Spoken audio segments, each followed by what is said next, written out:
Seteguk cappuccino, enak rasanya. Salam cappuccino. Kali ini saya ingin berbicara terkait dengan pelayanan rohani di tengah COVID-19.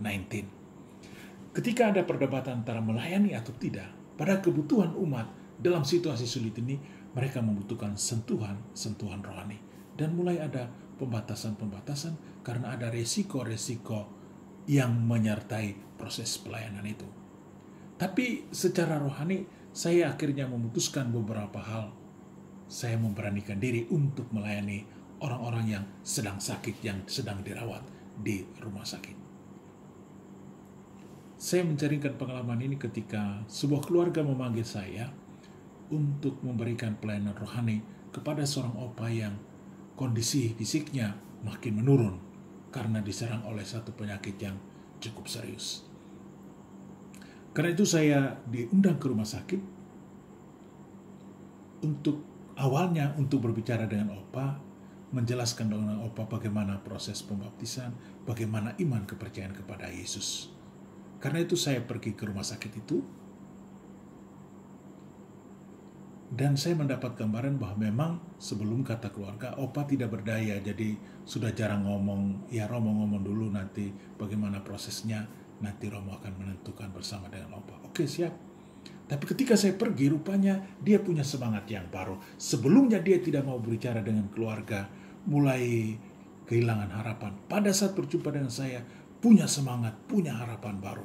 Karena itu dia bercerita dengan saya luar biasa lama, sampai saya juga lupa bahwa ada waktunya untuk pulang. Tapi kemudian saya bilang, saya berjanji dengan opa, oke, nanti opa kalau sudah keluar saya akan baptis. Tapi dalam ini opa kan nggak mau baptis di sini, nanti kita baptis di luar saja.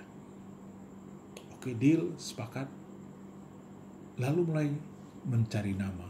Tapi opa bilang, Romo nggak usah khawatir, karena ditanya oleh ponakannya, Romo tidak usah khawatir, saya sudah punya nama baptis. Romo tidak usah cari untuk saya. Oke, siap opa. Pokoknya opa sudah siap, nanti saya datang untuk baptis. Rupanya ketika saya pulang, kondisi fisiknya makin menurun. Karena itu hari Minggu saya dipanggil lagi ke rumah sakit itu. Saya akhirnya membaptis darurat. Membaptis darurat tanpa mengetahui nama baptisnya. Karena oma sendiri juga tidak tahu, belum sempat mereka bicarakan. Opa langsung drop dan semua berlalu begitu cepat. Karena itu ketika saya baptis, saya mencari ini nama siapa ya, nama apa yang cocok untuk opa. Tapi feeling rohani saya beritahu dengan oma, ya udah oma, nanti tanya opa mau pakai nama yang mana, Paulus, Petrus atau Paulus ini. Dua nama ini aja yang saya tawarkan. Akhirnya oma milih, apakah bisa Paulus? Saya bilang, tidak bisa kita putuskan, oma harus tanya dengan opa. Tapi kan opa gak bisa berbicara, karena sudah pasang ventilator. Tanya dia, pasti dia ada anggukan atau apapun namanya. Ketika ditanya, rupanya opa setuju memakai nama Paulus. Walaupun saya tidak tahu rencana opa. Opa bilang sudah memilih nama, tapi saya kan belum sempat tanya. Keluarga juga belum sempat tanya. Hanya saya memberi feeling ini, dan memberi nama ini berdasarkan pengalaman, kerohanian, dan saya tahu mungkin itulah nama yang terbaik untuk opa. Dan akhirnya saya baptis, dan saya mendampingi proses panjang. Setelah 10 hari, akhirnya opa kembali menghadap hadirat Tuhan.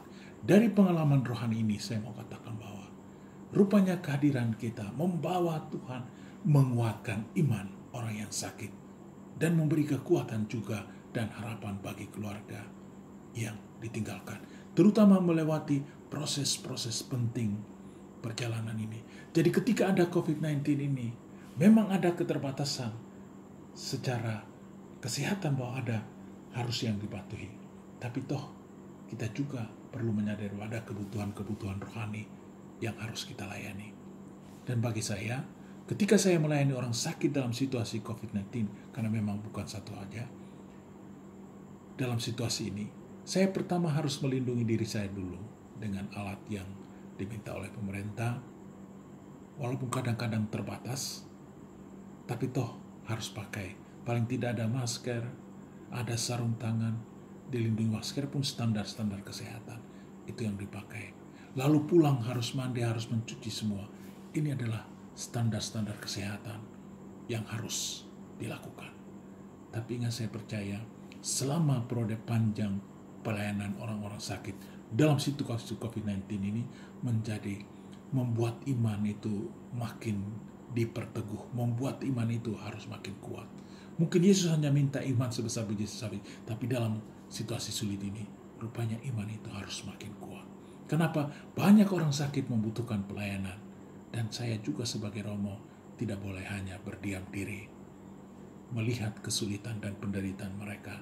Harusnya kita hadir untuk memberi yang terbaik bagi mereka. Karena itulah kekuatan rohani yang dapat kita berikan. Seteguk cappuccino enak rasanya. Salam cappuccino.